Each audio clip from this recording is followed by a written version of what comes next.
University of Virginia Center for Politics. Hello, and welcome to this Ambassador Series event. Alexandra Papadopoulou, Ambassador of Greece to the United States. My name is Damon Irby, and I'm the Director of Global Initiatives at the Center for Politics. And I'll be joined today by a number of students who have questions they would like to ask. Plus, we received a couple of questions in advance from members of our audience. I open this event today with congratulations to Greece on its 200th anniversary of independence, which was celebrated on March 25th.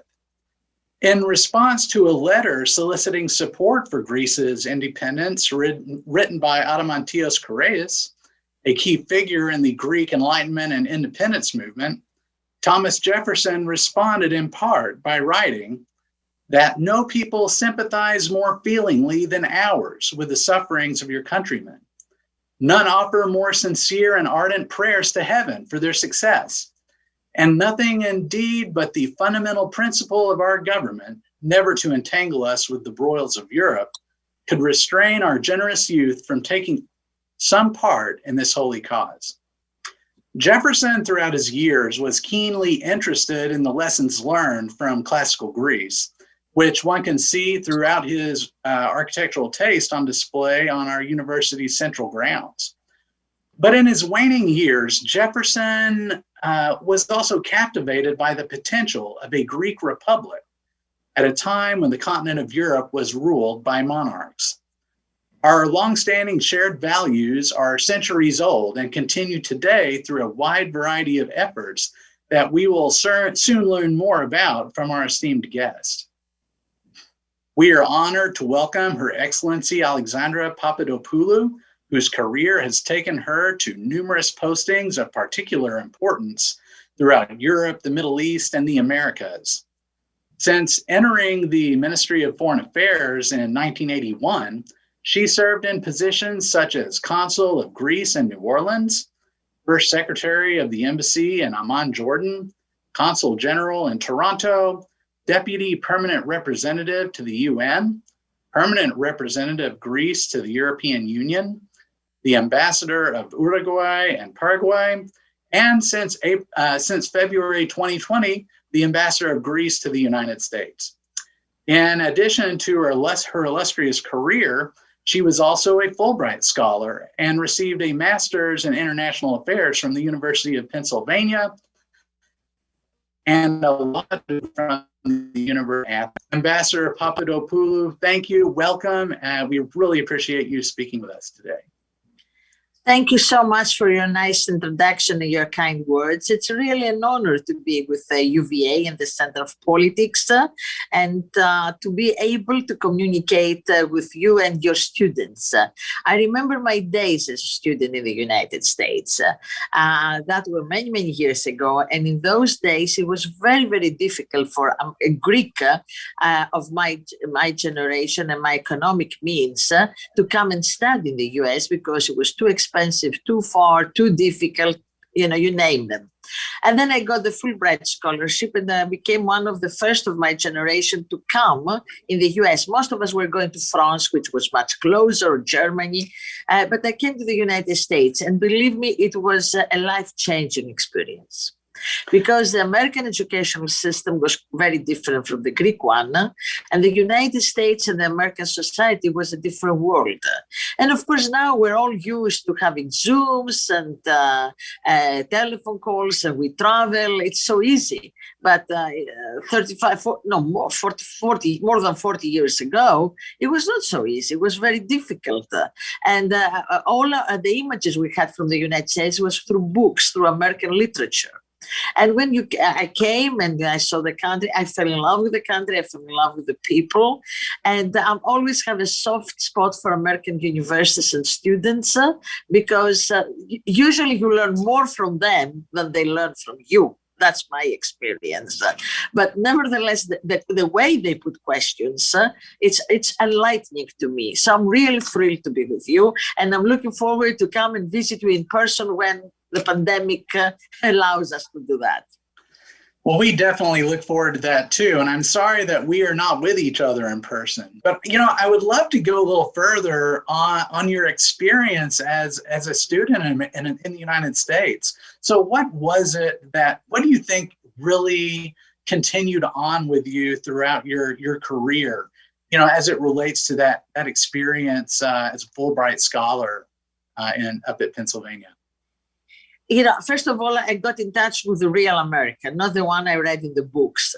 And the American university at that time was completely different from the Greek educational system. The American university was more system was more inquisitive. It was more interaction between students and professors. While in Greece, the system, at least in those days, now things have changed also in Greece, the professors spoke more from the position of authority. Of course, you ask questions, but you don't challenge. So you didn't challenge so much.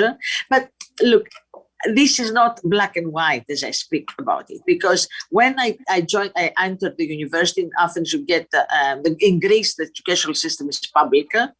So you get into university through exams. It's exams from for the entire Greek students body. And then once you finish high school, you take exams, and if you pass, you go to the university.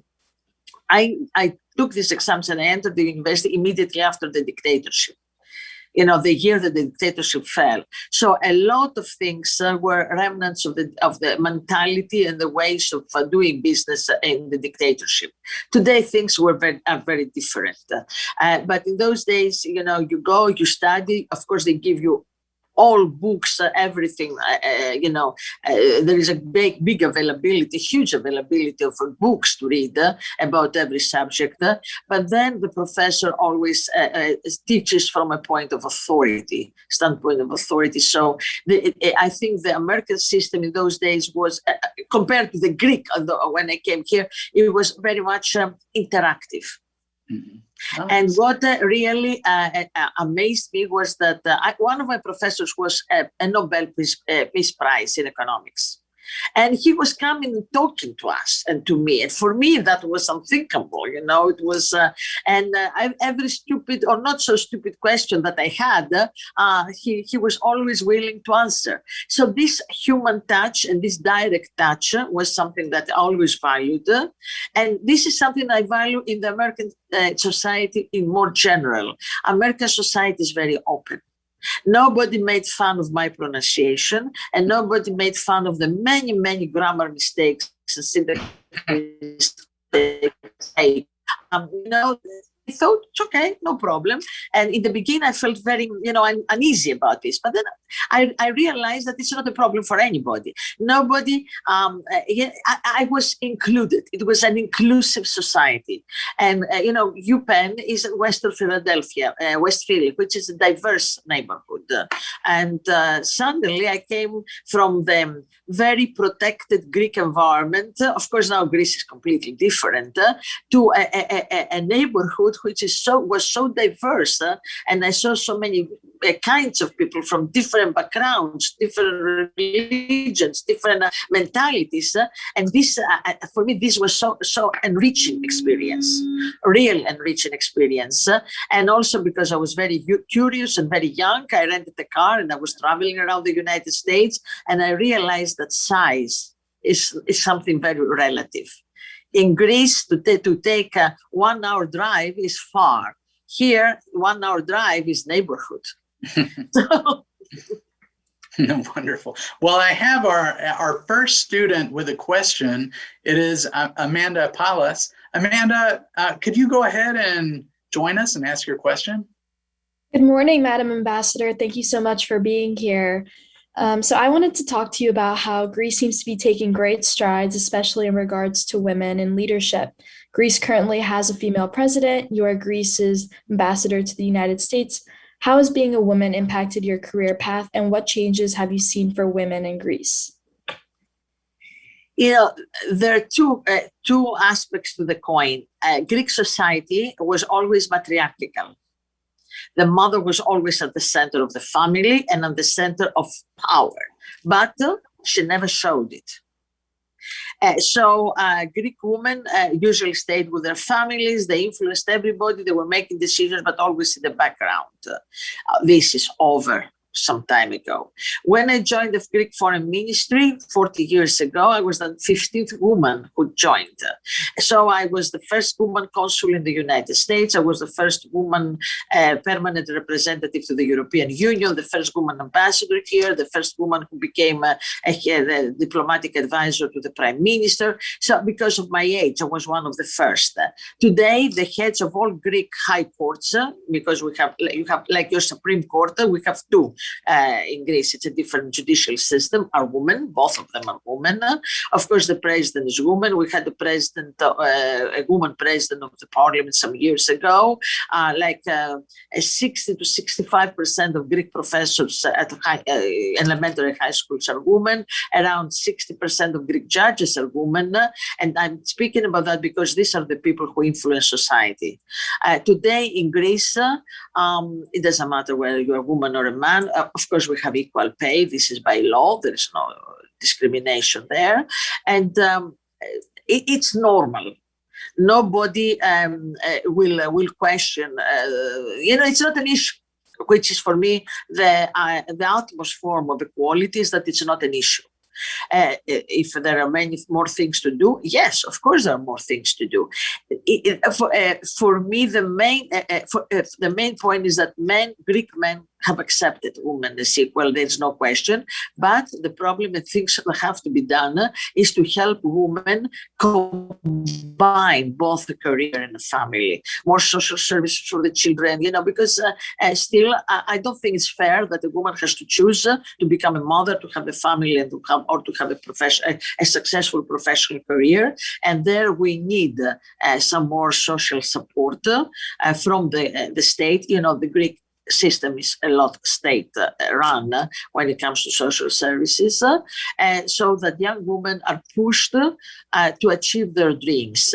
And in my view, achieve your dreams doesn't mean necessarily having a career. For me, equality is to have the choice to do whatever you want to do. This is the main point. Choice. Women should have choices, any choice they want. Nice. Well, thank you very much. Thank you, Amanda. So I brought up in the introduction the fact that it is Greece's 200th anniversary of declaring its independence. And of course, in 200 years, we have peaks and valleys in any country. And Greece's bicentennial has arrived during a time where we have the pandemic. There are a number of challenges that particularly the Eastern Mediterranean region. So I'm curious, have the people of Greece had the opportunity to really embrace this special time in their history? How are they doing with this in regards, when we look at everything that's going on, especially in that part of the world, but most importantly, the pandemic? It went differently than it was planned. But in the end, I think it was better, because instead of having a lot of individual celebrations in which everybody gives his own touch, we had a central celebration which was very dignified, very simple, and at the same time quite majestic. The fact that, it was, I was never touched in my life as much as I was touched that day. First of all, in Athens, we had the representation at the highest level, I'm sorry, of the three countries that signed the Protocol of London liberating Greece, Greek independence. There was France, at that time Great Britain, and Russia at that time. So they were there, and they were present at the ceremonies. They were the only ones at this level that they came, exactly because they were the three signatories of Greek independence, and the ones who fought the naval battle of Navarino. The Greek independence war started 1821. The last act of the war was 1827. The Battle of Navarino, fought by the combined fleet of France, Great Britain, and Russia against the Turkish Ottoman fleet, and they were victorious. And then 3 years later, we signed the protocol, London Protocols for Greek independence. So they were there. There was a beautiful parade, military, and a part was military, and a part was with the traditional Greek costumes, and no spectators, but all from Greek television.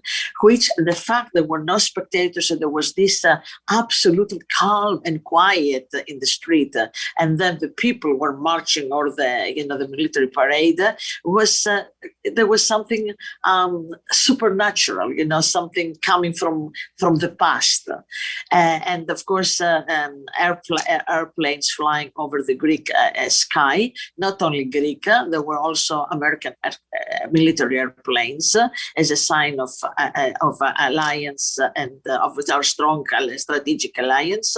There were British, French, and American aircrafts, military aircrafts overflying Athens during the parade. And in the United States, in the beginning, before the parade started, there were video messages from many world leaders, including President Biden. And another touching thing that was around the world, from Sydney, Australia, to San Francisco, from Rio de Janeiro to Stockholm, many emblematic buildings and bridges were lighted in blue. And that was very emotional for all of us, because, as I said to a lot of Greek American communities, that had celebrations, most of them virtual, is that this is an allegiance of people to Hellenic spirit, to Hellenic education, to Hellenic culture, because Hellenism is something bigger than the borders of a state. It's a way of life, it's an attitude, it is culture, values, and in this all of us can share it. You don't have to be Greek in order to share in that. As a matter of fact, ancient Greeks used to say Greek is whoever shares in the Greek education and culture. So in this, it's a human. And this is number one. And of course, the second is that the contributions and the respect of the Greek diaspora all over the world. I mean, like us, Irish and Italians and Israelis, we have diaspora, even in the most remote corner of the world. We are poor countries, so a lot of Greeks had to leave to find a better life. But no matter where they went, they brought together their values and their culture, and they became respected members of the local communities. And just all this blue light all over, it's also an acknowledgement of the contributions and the position of the Greek diaspora around the world, which make all of us very proud.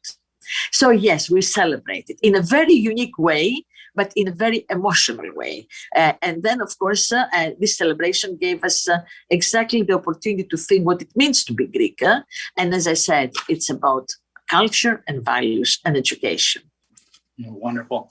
I read that even Niagara Falls was turned blue with the light. That's beautiful. And this pandemic clearly it has focused us all on emphasizing what is important in life. And it sounds like the people of Greece really took this opportunity to focus on what's important in celebration of the anniversary. So that's beautiful. I have another student with a question.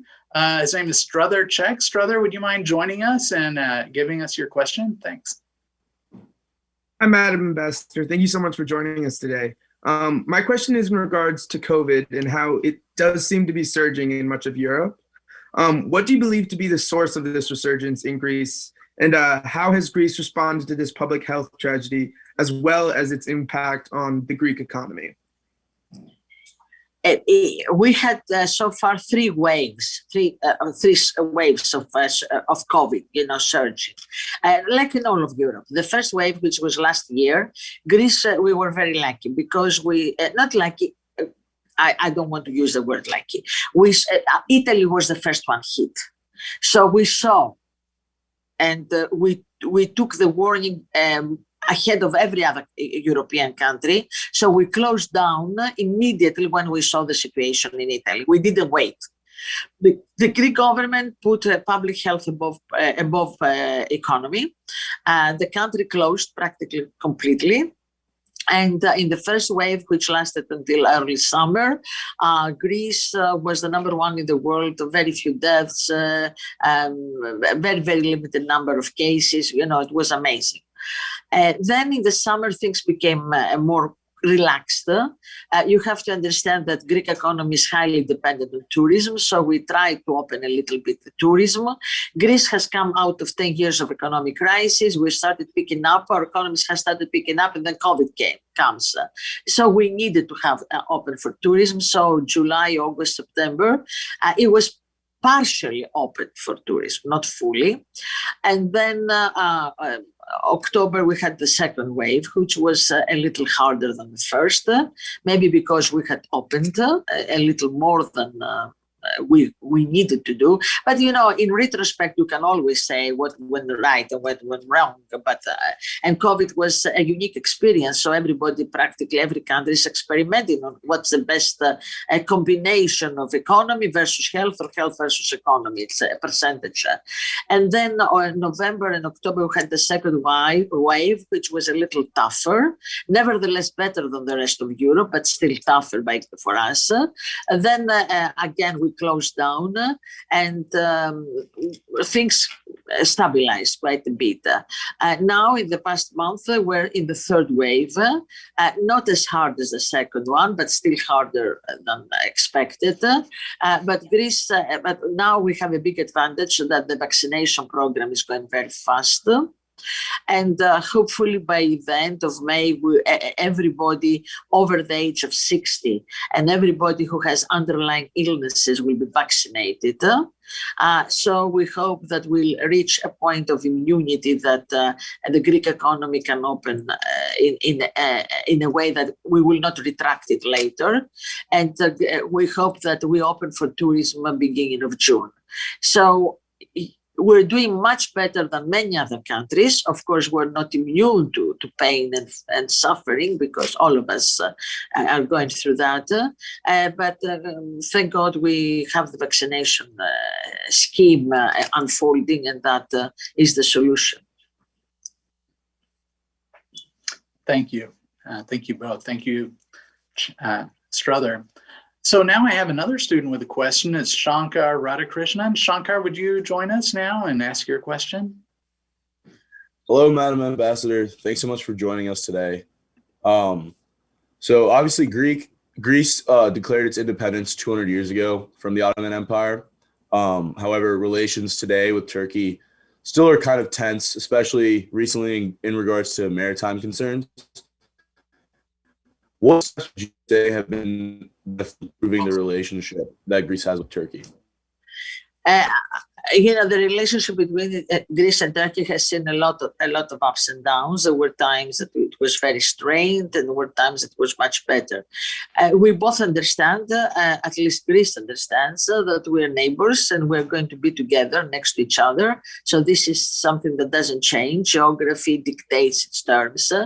But unfortunately, in the last 4 or 5 years, we see something different than problems between Greece and Turkey. We see a completely different, a big change in Turkish attitudes, not only towards Greece, but towards the entire region, and I would say even towards the United States and the Western Alliance. For many reasons that we can spend hours discussing, the Turkish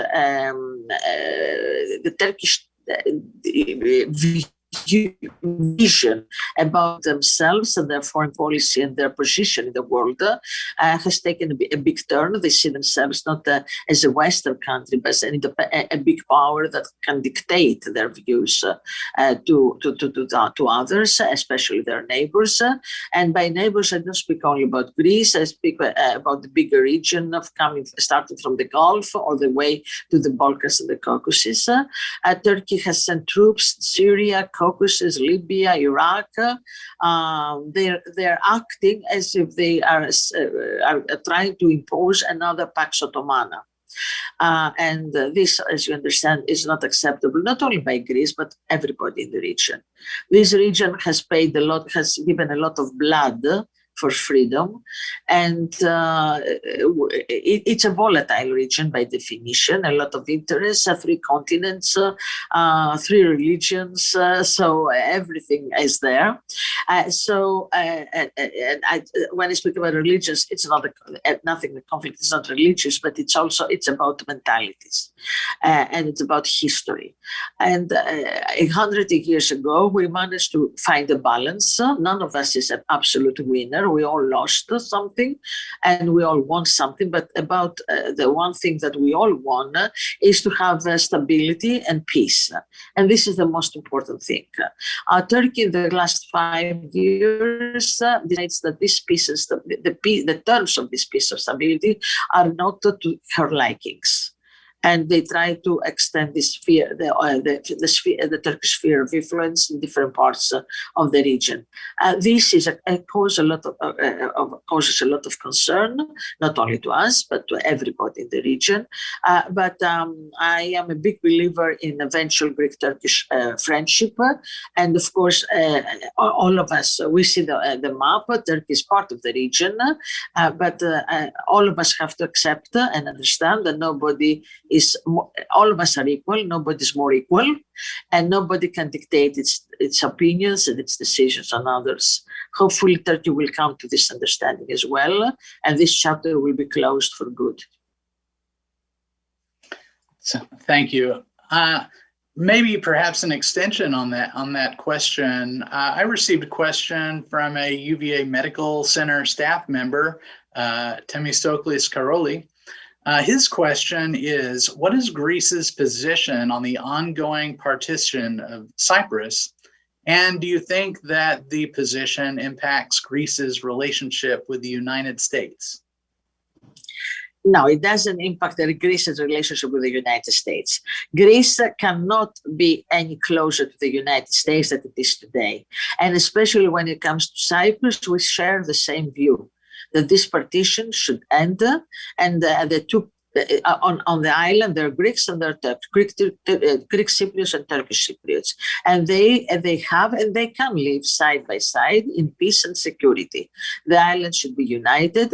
I cannot see why I can travel to France, and if I'm in Nicosia, I cannot travel to the entire island. This is absurd. Nicosia is the last divided city in the Western world, and I don't think this is acceptable to anybody, including, of course, Greeks and Americans. For Greece, Greece also is a guarantor power for Cyprus, one of the 3, Turkey, UK, and Greece. And we believe that Cyprus is an independent country, and they don't need guarantors. They have to be united, independent, sovereign. They're members of the European Union, so they don't need fathers, supervisors. They can deal with their own affairs. And of course, the Cyprus issue is one of the number 1 priorities of Greek foreign policy, has always been, because the reasons are obvious. First of all, there is Greek Cypriot population, then it's another fellow EU and EU member, and the cultural, psychological, political, and social ties between Greece and Cyprus cannot be any closer. So working very hard together with the United States in order to find a just solution for Cyprus along the lines of Security Council resolutions. That's all we want, the implementation of Security Council resolutions. Definitely. Thank you. And I'd also want to note to our audience members, we always love hearing your questions. Please try to send them in advance because our time fills up. And on that note, I want to go to another student, Max Boland. Max, would you join us and give us your question? Madam Ambassador, it's great to be with you today. Thank you for being here. In the autumn of 2020, Microsoft announced the addition of a data center that will establish a Microsoft Cloud region in Greece. Google also announced its Grow Greece with Google initiative. How have efforts such as these been received by the people of Greece, and what kind of impact do you think they will have on the country's economy? They're received with open arms. And as a matter of fact, we have many companies that invest in Greece.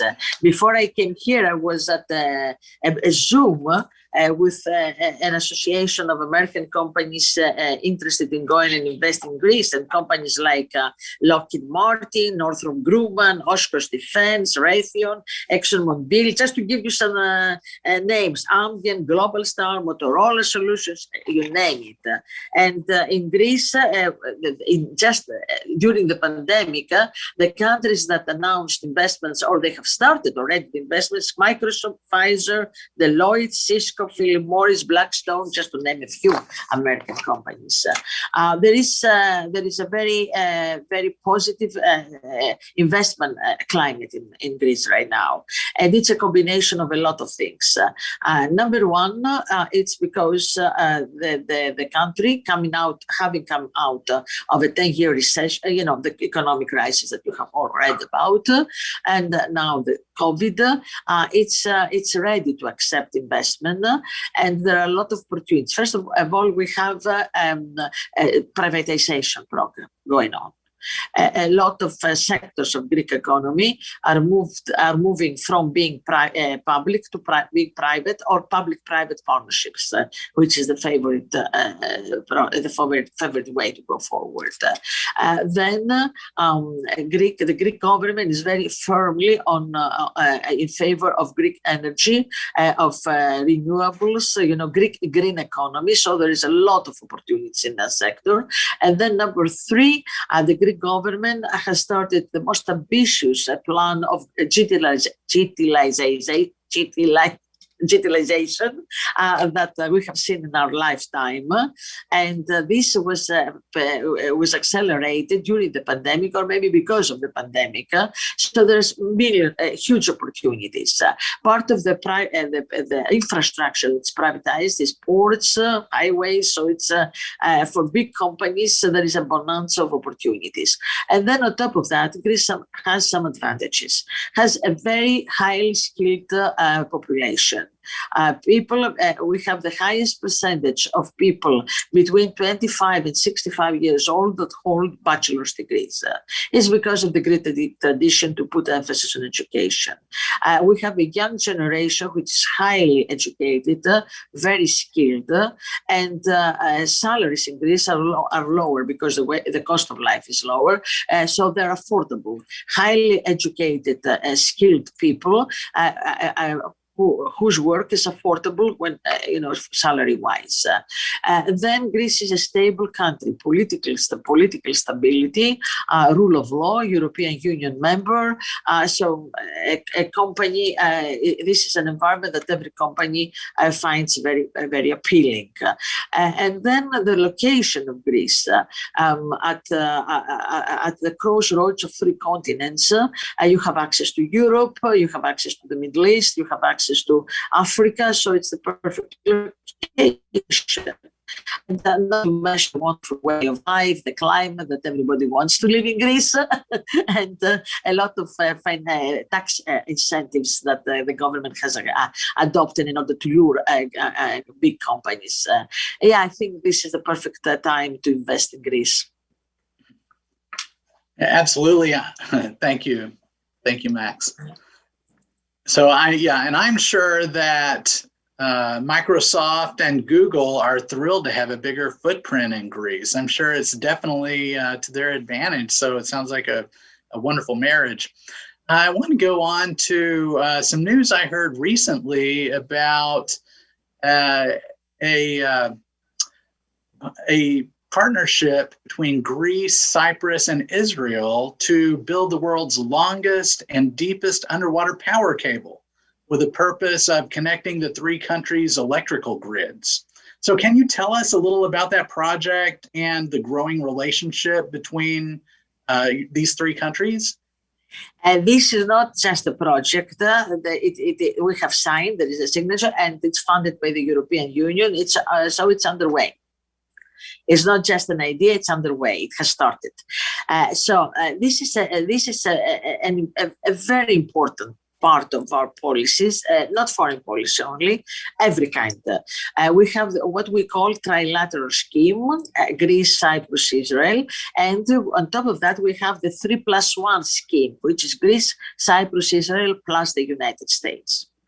And this scheme started as a basic cooperation scheme on issues like energy and renewable energy, education, and now it has moved to every sector of our relations, and it covers almost everything. It's an amazing partnership, and it covers defense. You name it, it covers a lot. We discuss about everything. Greece, Cyprus, and Israel are also partners in the effort, in the American effort, which is also in the European Union effort for diversification of energy resources of Europe, so that Europe doesn't get its energy only from the east, but also from the south. We have the East Med pipeline. We have, and in this also Egypt is also a part of that. It's a new world that is developing in that part of the world. It's really a new picture, and it's a new chapter. And in this, the relationship between Greece and Israel and Cyprus is so multifaceted and so close that if you were talking about that 10 years ago, nobody would have believed you. Could you share a little more about the United States government's role in this, the relationship between the three countries? I'm curious if they've had a significant amount of involvement. Now, yes. When it started, it was the blessing, but not direct involvement. But now there is a lot of direct involvement. As I said, now it's not a trilateral, it's 3+1. So this moved from a trilateral to 3+1. And so the U.S. is as a partner in this relationship. And we have meetings at the highest level in every sector: technology, energy, education, you name it, everything, defense, everything, because we have joint interests. Our interests are common. And we have to defend our way of life. We have to secure peace and stability in the region, and in this way we see the world in the same way, and we have the same objectives, the same goals, and so it's natural that we work together. Sure. So we've heard so much really fantastic news coming out of Greece in regards to these partnerships and the economy. I'm curious, it wasn't that long ago, just 2008, when the economy throughout the world was challenged and Greece had what many describe as a debt crisis. Can you tell us where Greece is in the recovery? I guess it's now number 13 years later, and things are getting better, I'm sure, but I'd love to hear an update on that topic. You know what happened in 2008 and the subsequent years will be a source of for research by many people around the world. I'm sure there will be hundreds of books to be written about this crisis. Yes, there was a debt crisis, but there are two things. There was the reality and the way it was handled, not only by Greece. And even the protagonists of that time outside Greece have accepted the mistakes that were made in handling. Of course, there is an excuse. We didn't know how to do it better. But I have to say, and this is a common feeling in Greece, that without the help, the assistance, and the direct involvement of the United States, Greece would have been at the bottom of everything. Greece was saved, of course, by our partners in the European Union, but through the direct involvement, encouragement, and the very, very active presence and perseverance of the American government. So we're grateful for that, and this is a testament to the relationship between the two countries. So this is over. It's been over even before the pandemic started. It's unfortunate that once it was over and we started getting our economy hit and everything, the pandemic hit. So we have to go backwards. But just to give you an idea, Greece borrows money with interest rates less than the US, equal to Germany. That gives you, which is 0%, interest rate. We are a very, very small, so that tells you something about the strength of the Greek economy and the prospects for the Greek economy. We're resilient people. That's it. Very resilient. And one thing that I say to all the people I talk to is, if any other society had been in 4 years through the economic crisis that Greece went through, like we lost almost 25% of our GDP in 3 years. And it was like a war, like we have been through a war. And still, our social cohesion and political stability was never threatened. I mean, that's quite an achievement. It speaks about the power of the Greek people. Absolutely. Well, hopefully once this pandemic is behind us, Greece and all of us will be back on track, and our economies will be booming. Let's hope and pray. I have a question now, actually, from a local elementary student. His name is Leo, and he's 10 years old, and he is an aficionado of Greece. He loves the country, and so he asked if I could ask this question of you. What advice can you give to kids about the importance of diplomacy to the relationship between countries? Diplomacy is equal to civilization.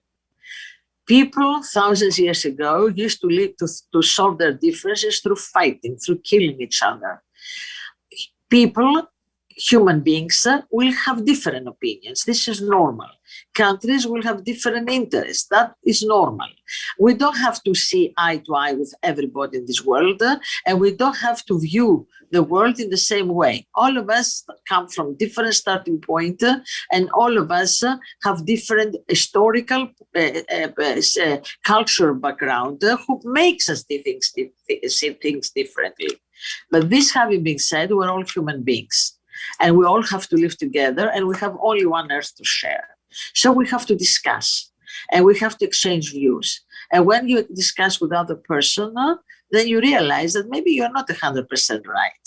Yes, you are 99%, but there is 1% chance that you might not be right. Or, one thing that sometimes right or wrong is a matter of perspective also. Not 100%, but there is element of perspective in what is right and what wrong. We're not talking about theology, we're talking about human beings. So diplomacy is just the art of reaching out to other countries and just trying to understand them, make your point be understood, and finally find a solution that serves everybody. No solution will be perfect. And no solution is permanent, because the world changes, people change, countries change. But we have to come to the point that weapons and violence is not the answer.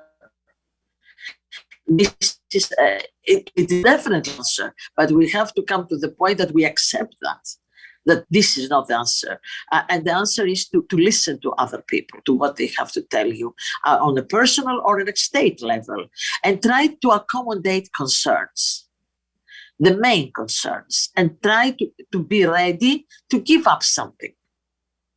And I think this is the art of diplomacy. And it's not only between states, it's also between human beings. Thank you. I'm sure Leo really appreciates you taking the time to answer his question. And thank you, Leo, for sending it in. We appreciate that. I would like to thank Leo for his interest. He's going to become a great diplomat if he shows that interest from this age. So I encourage him to go ahead and do it, become a diplomat. Absolutely. Sounds like he would make a fantastic University of Virginia student, Leo. So mark that down. So I have one final question for you, and it's more cultural in nature. Many Americans dream of visiting Greece. Many are excited about the classical sites, the food, the beautiful sea, the vibrant culture.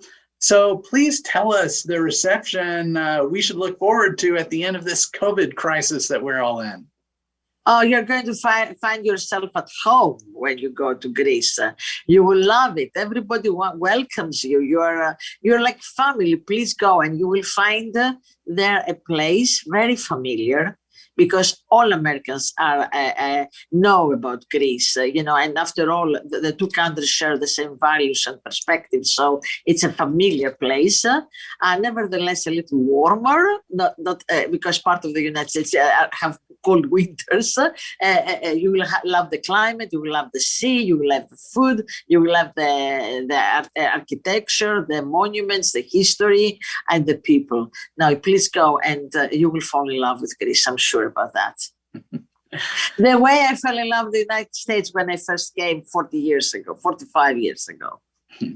Well, Madam Ambassador, we thank you so much for giving us your time today. And I do look forward to the day when we can walk our grounds together, and I would love to show you around. You can even come on the weekend, and we can make a Friday and a weekend of it.